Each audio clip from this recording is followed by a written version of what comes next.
Hello! Good evening po sa inyong lahat na nakikinig sa radyo at nanonood via FB Live. At ganoon na rin po sa mga nanonood sa aking YouTube channel.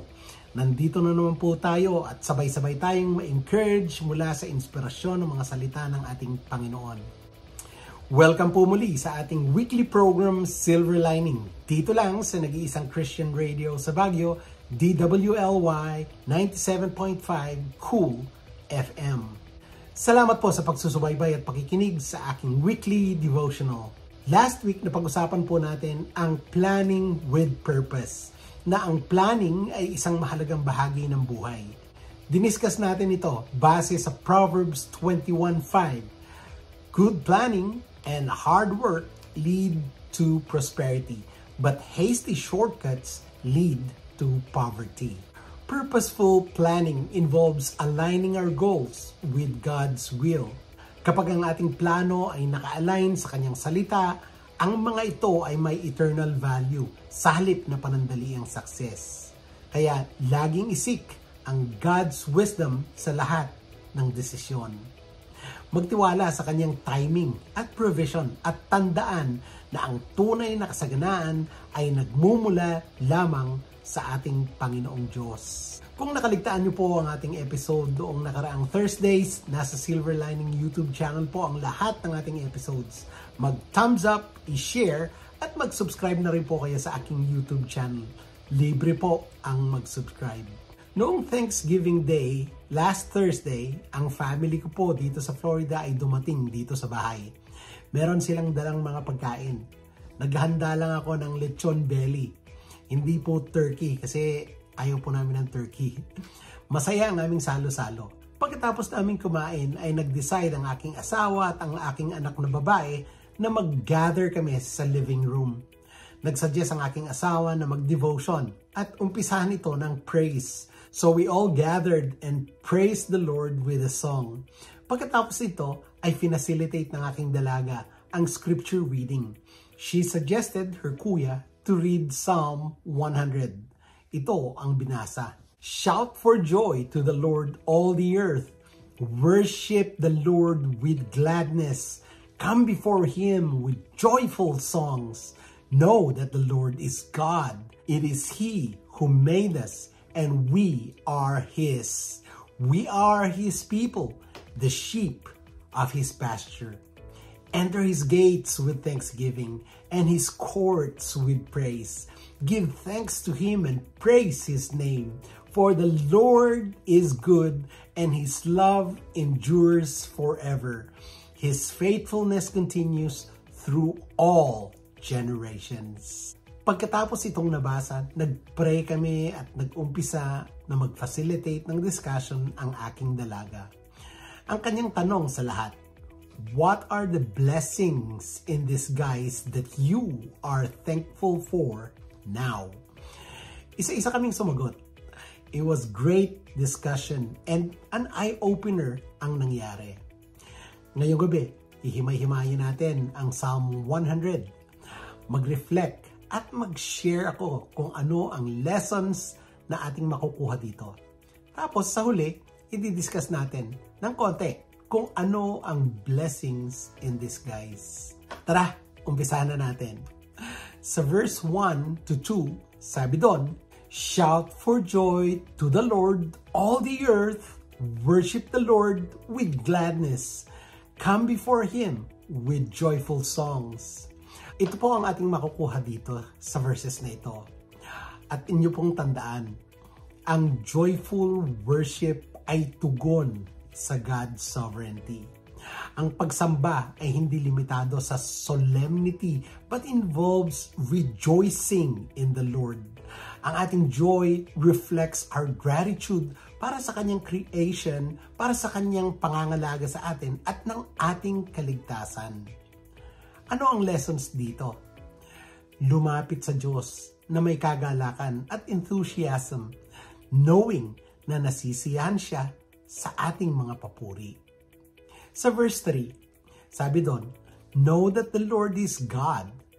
It is He who made us and we are His.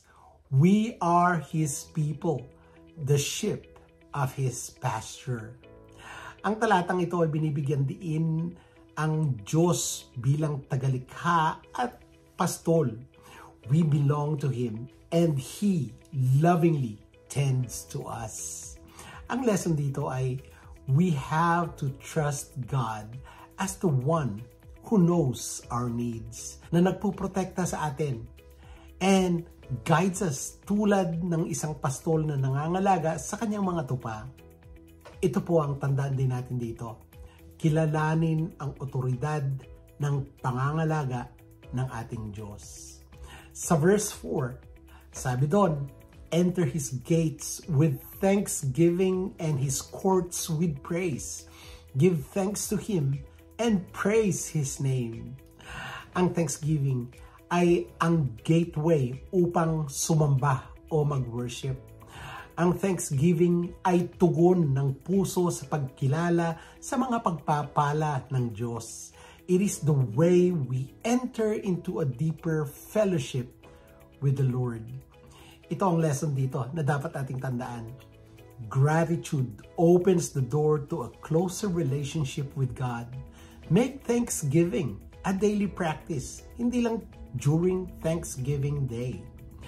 At sa huling verse, ang verse 5, sabi doon, for the Lord is good and His love endures forever. His faithfulness continues through all generations. Ang karakter ng Diyos ay hindi nagbabago. Ang kanyang goodness, steadfast love, and faithfulness ay hindi nakasalalay sa mga circumstances. No matter what season of life you are in, you can rest in the unshakable truth of God's enduring love and faithfulness.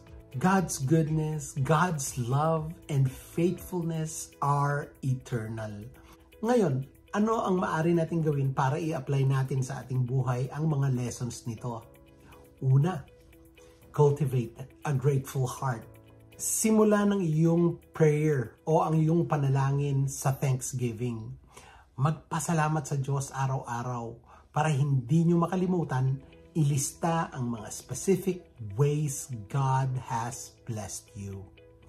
Pangalawa, celebrate God in worship. I-incorporate ang joyful praise sa inyong araw-araw na routine. Kumanta kayo kahit na hindi kayo marunong kumanta. Araw-arawin ang prayer at laging mag-reflect sa kabutihan ng Panginoon sa inyo. Pangatlo, trust in God's care. Magtiwala sa pangangalaga ng Diyos. Laging mag-reflect on the imagery of being God's sheep, trusting Him to lead, provide, and protect you. Pang-apat, teach generational faith. Ibahagi ang katapatan ng Diyos sa iba, lalo na sa mga sumusunod na henerasyon, bilang testimony sa kanyang walang hanggang pag-ibig. Ngayon, balik tayo sa blessing in disguise. Itinuturo ng Biblia na ang Diyos often works through circumstances na sa una ay tila negatibo o mga pagsubok, ngunit ito pala ay magdadala ng blessings.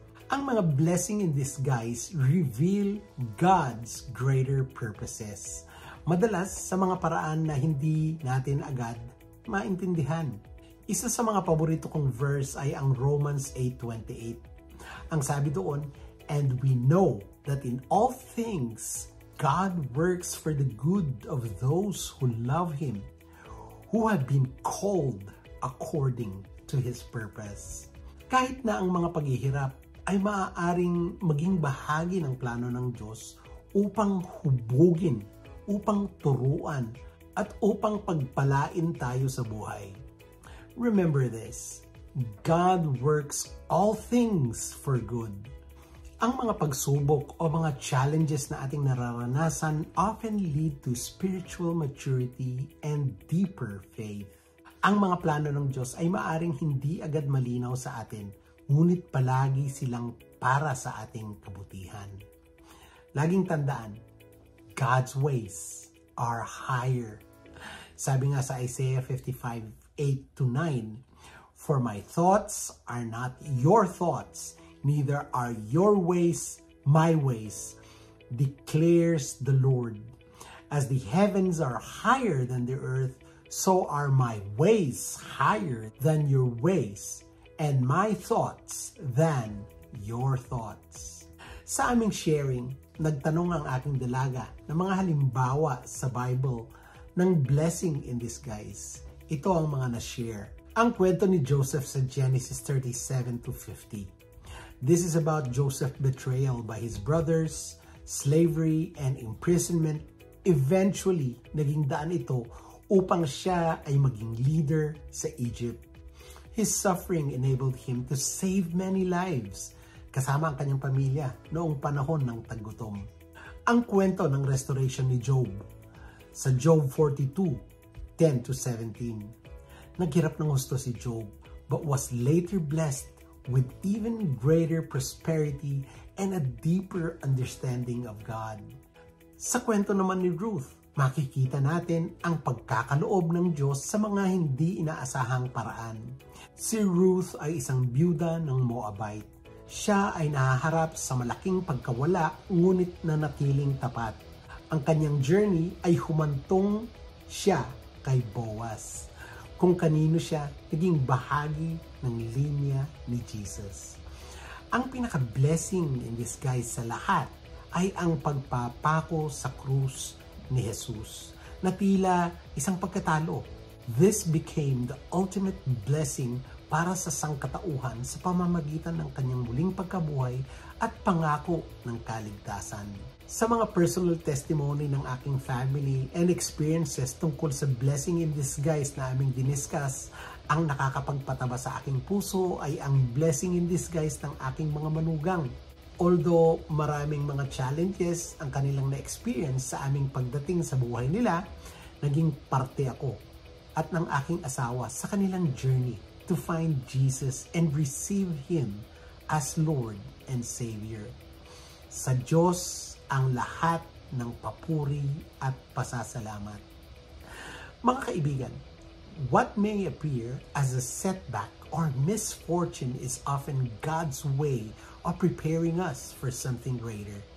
Ang pagtitiwala sa kanyang sovereignty and timing is key to seeing these blessings unfold. Amen po ba? Tara, try na tayo.